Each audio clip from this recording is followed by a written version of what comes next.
Lalu bagaimana dengan harga beras di ibu kota Jakarta? Kita akan tanyakan langsung ke Rido Yahya di Pasar Kebayoran Lama, Jakarta. Rido, jadi harga beras di sana stabil atau naik nih?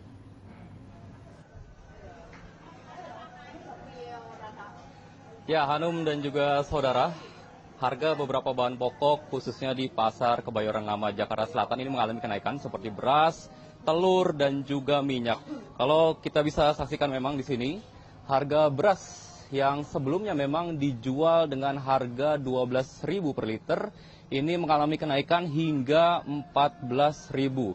Ini kualitas medium, memang ini dijual sekarang melebihi harga eceran, yakni dari kisaran 12.000 hingga 14.000 atau naik Rp2.000. Memang tidak hanya beras saja, tapi juga beberapa bahan pokok lainnya seperti minyak yang dijual harganya 16.000 atau naik 1.000. Sebelumnya dijual dengan harga 15.000 per liter.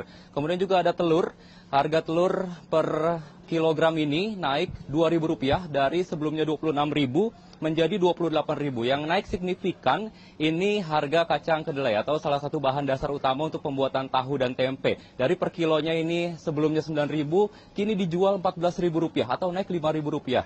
Namun beberapa pedagang tahu tempe tadi saya menanyakan tidak menaikkan harga, melainkan hanya memperkecil ukuran. Ini dilakukan untuk menjaga pembeli agar tetap membeli tahu dan juga tempe. Dan tidak hanya beberapa bahan pokok yang naik, Hanum dan juga saudara. Beberapa komoditas sayur mayur ini seperti tomat dan juga cabai keriting merah ini harganya semakin pedas nih.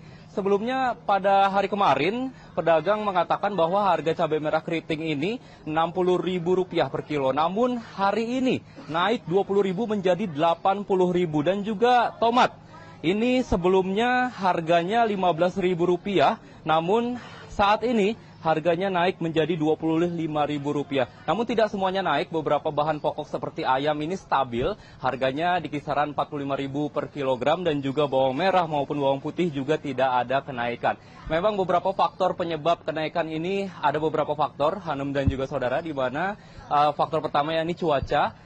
Seperti yang diketahui, memang tahun lalu adalah El Nino atau kemarau panjang, di mana banyak petani yang gagal panen. Kemudian juga faktor dari terbatasnya pasar induk yang menyebabkan pedagang kesulitan untuk mengambil bahan-bahan seperti beras, minyak, dan juga telur, itu yang menyebabkan kenaikan. Dan juga tadi saya menanyakan, memang banyak sekali pedagang berharap ini harga bisa turun ataupun minimal harga bisa kembali normal. Kembali ke Anda, Hanum. Baik, Rido Yahya, terima kasih atas laporan Anda langsung dari Pasar Kebayoran Lama, Jakarta.